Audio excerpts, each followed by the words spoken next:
What is the best mission in Red Dead Redemption 2? That's a tricky one to question, okay? Because there's amazing levels all throughout the Red Dead Redemption campaign. Now let me know your pick in the comments section before we get going. And guys, while you're down there doing the things that I'm commanding you to do like a cult leader, go ahead and hit that subscribe button and also hit that bell notification button so you can be notified of whenever I drop a video, which for my long form is every day at 12 p.m. Pacific time. Now, welcome to Alec Hamlin's Rambling Thoughts, where I just go ahead and expel what I'm thinking from my brain in some ADHD-riddled rant with almost no edits. So here we go. Now, my favorite video game levels of Red Dead Redemption 2 would have to be, I'm going to pick a top three first. I'm going to go with the Assault on Braithwaite Manor, American Venom, and rescuing John Marston from prison. Now, they're not in order, but let's go into it. Why did I pick those three? Now, I'm going to start with probably the weakest of that list, and I think that is the rescuing John from prison level. Now, I'm not saying that level is bad by any means. It's in my top three. I'm just saying out of these top three, I think that one's probably the weak link. Now, that level in particular, it's absolutely amazing. The music in it is freaking wonderful. You're going with just Sadie, so it's really that cool kind of bonding moment between you two. Sadie's awesome. I love doing the missions with her. Pretty much any mission with Sadie or Micah, unfortunately, you're gonna be going into a lot of action, so they are a lot of fun. I really want to clarify, yeah, the Micah missions, you do get into a lot of action, there's a lot of stuff to do, but I still hate seeing that M on that map. Whenever I see the Sadie missions come up, I'm like, sweet, I'm gonna have a lot of action, and it's actually a good character that I enjoy being around, so let's go. So this mission is really cool. I mean, it's just for the fact of too, like, I'm rescuing John Marston. John Marston's my boy, all right? So I get pumped up, all right? It's got a sniping part, then you go up to the gate. It's got the awesome music that's playing, and really just like this tension, this action really just starts building up, right? Then you're in almost like all-scale war. It's amazing, right? You're running away while getting shot at. It's just absolute action adrenaline. You hop onto the boats, you get out, you take John back to camp, and then you have that amazing ending cutscene to the level where it's just absolute tension at the camp. Dutch is losing his mind. I had a goddamn plan! I can't yell too loud because my dog is sleeping right over there, and he's already kind of looked up at me like, dude, seriously? It's 3 in the morning. Why are we doing this so late? Well, the reasoning why is because I just saw Lord of the Flies on Netflix, and obviously I had to watch it, and then I realized it was a 4-part miniseries, so I got invested, and then 2 episodes later, I'm like, oh crap, oh, I was supposed to do a video. So that's why we're doing this so late, Aro, and I'm sorry, buddy, but just bear with me, we're gonna go to bed soon. Anyway, back to what I was saying. So the next level that I want to bring up is gonna be the Assault on Braithwaite Manor. The Assault on Braithwaite Manor is chef's kiss, all right? It's absolute cinema. And when I say it's absolute cinema, I mean this is some cinematic choreography, some amazing camera work that's honestly been better than some full-fledged movies that I've seen in the theaters come out recently. That shot with the whole entire group approaching the Braithwaite Manor, where we basically have that tracking shot coming up behind them. They're walking, they're going down the trail, and you get the building up music. You know shit is just about to go down. It's absolutely amazing. It's like something straight out of Roger Deakins. If you don't know who that is, you need to get educated, my friend, because Roger Deakins is an amazing director of photography. I can't believe you don't know who that is. Anyway, it's not only just basically from the cinematic point of view. It's not just the director in me that loves that shot. It's the whole entire part of that level. You know, you're going in there to rescue Jack, right? So once again, you got the purpose going. You got that, oh, hey man, we got to stomp down the doorway, right? You're pumped up. You're in the freaking mood to do this, all right? It's amazing. And also, too, the thing that I love about this is that it's at a point where the whole entire group is unified, right? And for me, my favorite parts of the game is the early missions, the early camps, when the whole entire group is honestly like a family, right? And it's just something that I just see is like there are these wholesome moments. And I'm not saying that this mission is wholesome, but it's this thing that does feel everyone's connected. This is a family. They're here for each other. And that's just a dope feeling. It's rad. It's awesome, right? So then it's all scale war again, as Red Dead Redemption 2 kind of delves into in quite a few different missions. And then, I mean, just, sieging the house is fun, but then also when there's reinforcements that start coming in, and now you have to go ahead and defend the home. And it's absolutely amazing. The music's picking up. You get the guitar riffs. It's awesome. Then you set fire to the building and you just leave. It's absolute cinema, okay? Love that level. And now let's go into the last one that I have on this pick, American Venom. All right, obviously American Venom's got to be on this list. I don't think that American Venom is going to be missing from anybody's short list of what is the greatest Red Dead Redemption 2 levels. American Venom, for those who don't know, if you've lived in a cave, is the true ending mission to the whole entire Red Dead Redemption 2 story that you have in the epilogue. You're finally going after Micah, so that's already a plus, right? The whole entire game, you've just been wanting to just off this guy every which possible way, and now finally, we've got our chance. Does it feel a little bittersweet since Arthur was all like, hey, revenge is a fool's game? Yeah, it does. Do I not like when anyone wears Arthur's hat when doing it? Yeah, that feels like a betrayal too. But do we do it? Do we all enjoy doing it? By golly, yes, we do. All right. It's an absolute masterclass of level design.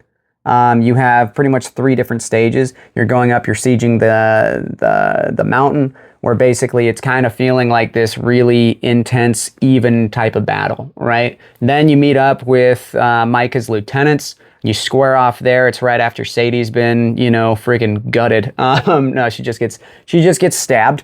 And, I think you're going off of the adrenaline, the vengeance mode, right? You got all the anger flowing. So John really does kind of feel like a tank in this moment. He just blasts through Micah's lieutenants and just wails right through the other tents and camps that's getting closer to Micah's last hideout. Then finally you have the 3rd stage, the confrontation, where you finally square off with Micah, but also Dutch. Who didn't just get a whirlwind of emotions that first time when you see Dutch kick open the door, coming out with 2 revolvers and just, hello, son, been quite a while. It's absolutely amazing. And then you have this, the dialogue in that last part is something that honestly I feel like is one of the better endings of any story that I've seen. And that's something that I think I could compare with certain classic films that I absolutely love.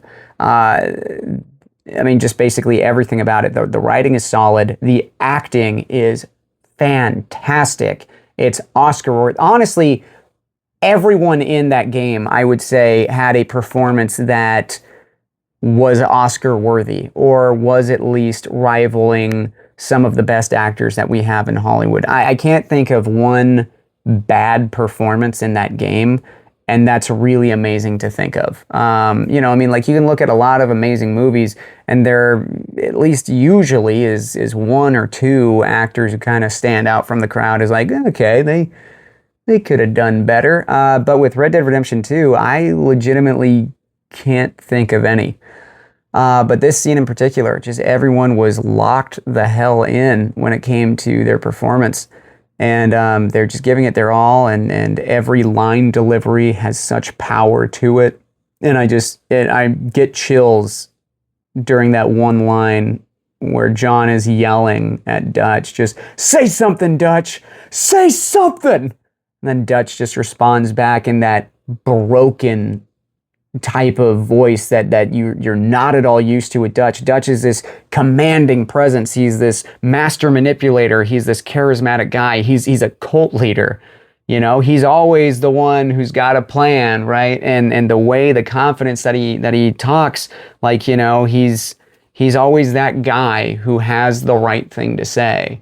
And then finally, when Jon tells him to say something, I ain't got too much to say no more. And it just chills every single time. Such a good ending. And then you have, the ultimate where freaking Dutch just turns on Micah and Jon just freaking puts him down finally. And there's so much foreshadowing in that level as well, where basically, like, if you come into that final camp where Micah's hiding out, you can actually see a rat run across the ground right in front of you. And then also too, when Jon looks over at Dutch and says, Dutch, what the hell are you doing here? And Dutch responds with, same thing as you, I suppose. He's saying that he's come to kill Micah, just like you have come to kill Micah. Yeah, there's so much levels and depth with that level. And I know it sounds like I'm gonna pick American Venom, and the more that I say it, I don't know, man. I'm always back and forth, but right now I'm gonna go with the Assault on Braithwaite Manor. Here's my reasoning why. That level, you have both Arthur and Jon. American Venom, you only have Jon. With the Assault on Braithwaite Manor, I think there was just a lot more action-paced stuff going on than American Venom. I think American Venom, it was longer, but the action was heightened in the Assault on Braithwaite Manor. I love the cinematic shots in the Assault on Braithwaite Manor. I've wanted to be a filmmaker my entire life, so obviously that is going to be something that hits hard with me for that scene. And then also too, it's just, once again, it goes back to everybody's unified in this moment. And I love seeing the group coming together and actually working toward a common goal. I love when I get to see Dutch as the guy who actually seemingly cares for the rest of the group. And that's one of the reasons why Dutch is such a complex and amazing villain, is because there are moments of potential good in him. Now, I do think that he's a narcissist, and most of the things that he does, even the good things that he does, is for his own personal gain. But in these moments, you can see why they're a family, and it's a special moment in Red Dead Redemption 2. And I know I'm saying this, in the scenario where they're, going into battle and they're just about to waste a bunch of people's lives. Like they are putting down a bunch of people. So it's odd to kind of associate a wholesome moment with, like, what they're about to do, killing a bunch of Braithwaites and so and setting a family on fire. But yeah, man, I mean, like, you have two amazing guitar riffs from both American Venom and Assault on Braithwaite Manor. I do love the music cues in the Assault on Braithwaite Manor. I love that part where you're defending the position in the house. It's just it's a great level. I'm gonna say, at least for today, that is going to be my pick for number one. But American Venom is such a close pick. Other honorable mentions that I can think of is when you go to war with the Native Americans, when you're fighting alongside with them, in the oil fields. Then let's see, there's the Saint Denis Bank level where unfortunately Hosea gets his unfortunate fate. And then honestly too, I know that this might not be some people's favorites, but going into the cave and clearing it out from the Muffrey Brood, it's just so creepy. And there's such just like environmental and atmospherical storytelling that's going on. And, that's definitely a mission that stands out.